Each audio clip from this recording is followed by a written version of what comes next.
whatever it is that you're trying to figure out, I can almost guarantee you that you already have a pretty good idea of what to do next.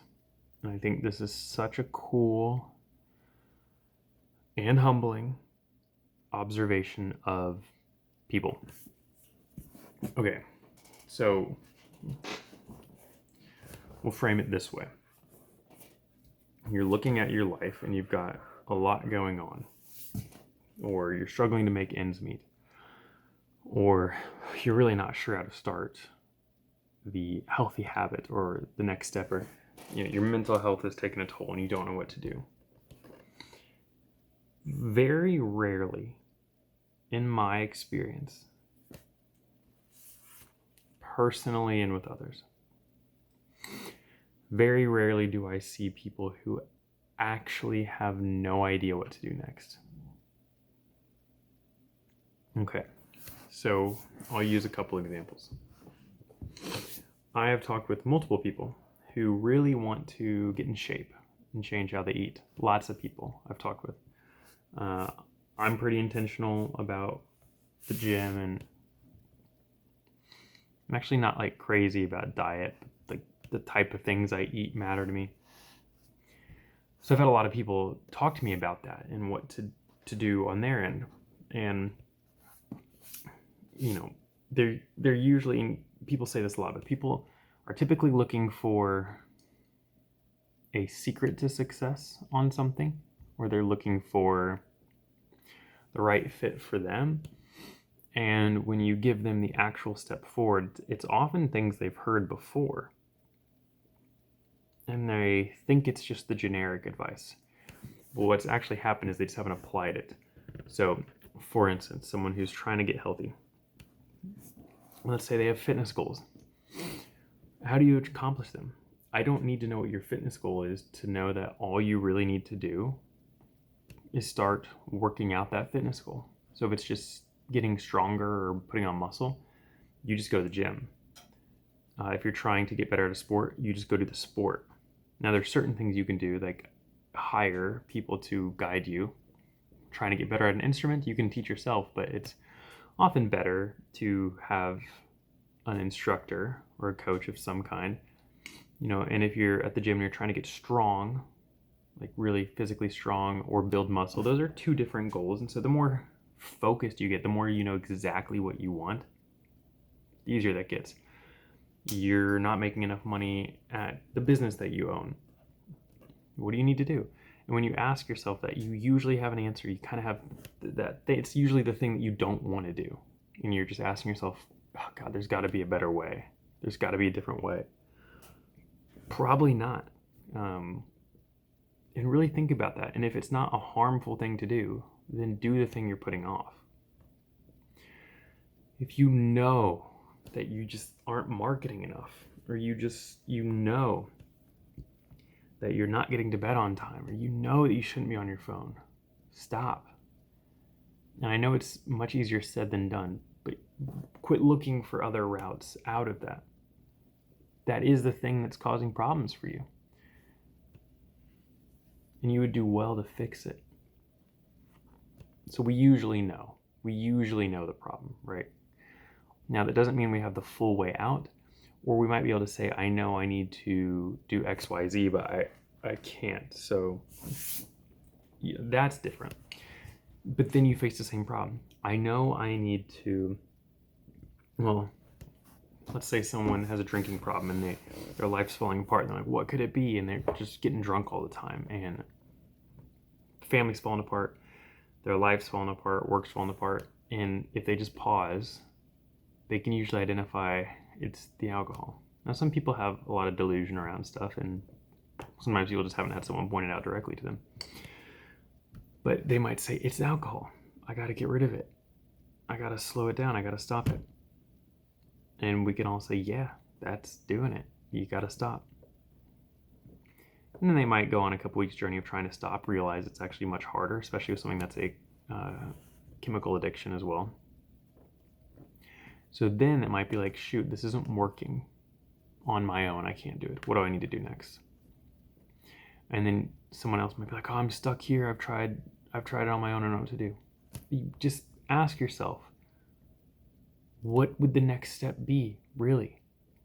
And like berate yourself a little bit. Don't put yourself down, but just, what is it? Ask the question intentionally. And you'll usually get an answer. I need to go to rehab. I need to involve more people. I need to include spirituality. And then you get a route forward. And most of the time we have this. And again, acknowledging it's not going to be every time for everything.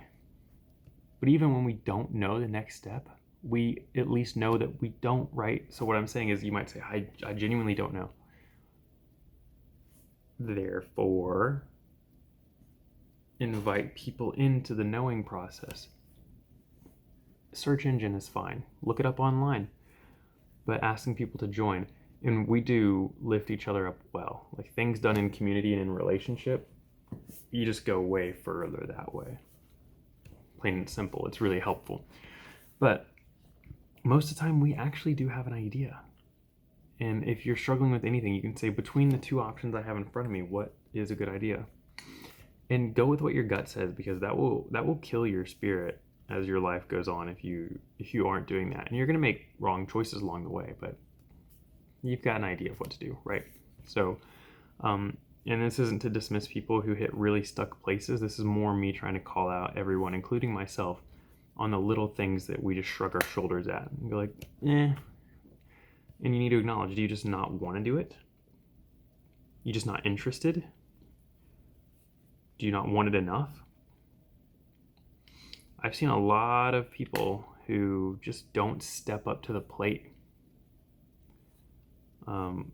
Cowardice is an easy meal when you just train yourself to eat garbage all the time. This is why disciplines are so important. You know, people really get on there's a lot of that grind set mentality. You got to be disciplined for both, but it's true. And it can be for anything, whatever it is. Just the point, let me put it this way, the point of a discipline is so that way when you're actually put under pressure, you don't break. So when you're trying to ask yourself, what do I do next? You might be so weak at that point that you just don't have the discipline or the wherewithal to take the actionable step, and you need help and you need the training. That's fine. Acknowledge it. Move forward. That's your stepping point. You might say, well, I'm 20-something years old, I'm 30-something, 40, 50, 60-something years old. I shouldn't have to. But you do have to. You aren't equipped. Maybe the 20-year-old's doing better than you at the substance use. That's your struggle that you're going through. Don't compare. If you want the best life you can possibly have, you start with where you're at today, not where someone else is at. That's it. And you get better tomorrow. You don't pass other people. You pass yourself, and you improve, and you get better. You get stuck. You will get stuck. And you say, how do I get unstuck? And you start pulling out. You get out of the mud. And I am well aware that what I'm saying is easier said than done, but I'm trying to be encouraging in regards to just don't overcomplicate it. Get out of your head and do better. That's it. And I'll say it again. Doing better can mean including people. This isn't a do it alone, a do it without emotion. This is show the emotion that you're not showing. Involve the people you're not involving. Allow yourself to be weaker than your pride wants you to be. Shut the ego down. This is not a grin and bear it. This is a strip yourself down and look at yourself in the mirror and say, this is what I'm dealing with right now. And this is the route forward. And it might be super humbling and super embarrassing. Great, because you're going to have to deal with it later at some point. It's like having a mess and you just literally keep pushing everything under the bed, like a toddler cleaning their room, and they say it's clean. Adults do this too, unfortunately. But it's like, it's not clean, you just shoved it all under the bed. It's borderline messier, because it's all stacked up in a gross pile. The mess is still there. And you might live in la la land thinking it's not, but you're gonna have to take care of it at some point. Or it will destroy you. So take care of the mess. You'll be happy that you did. You'll be grateful to yourself that you did. And to pull this back around to the start, just take that first step. Ask yourself any problem, like, if you're listening to this, which by default you have to be if you just heard the words I said, ask yourself, what problem am I dealing with that I feel stuck? Ask it and think for a second. What am I dealing with that I feel stuck with?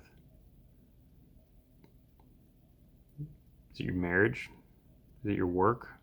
Is it trying to pick a decision that's between a rock and a hard place? What? And then ask yourself, what do I know I should be doing? And be quiet.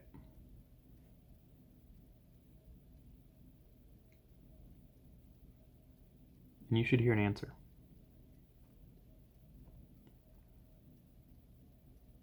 And you'll know if the answer is right.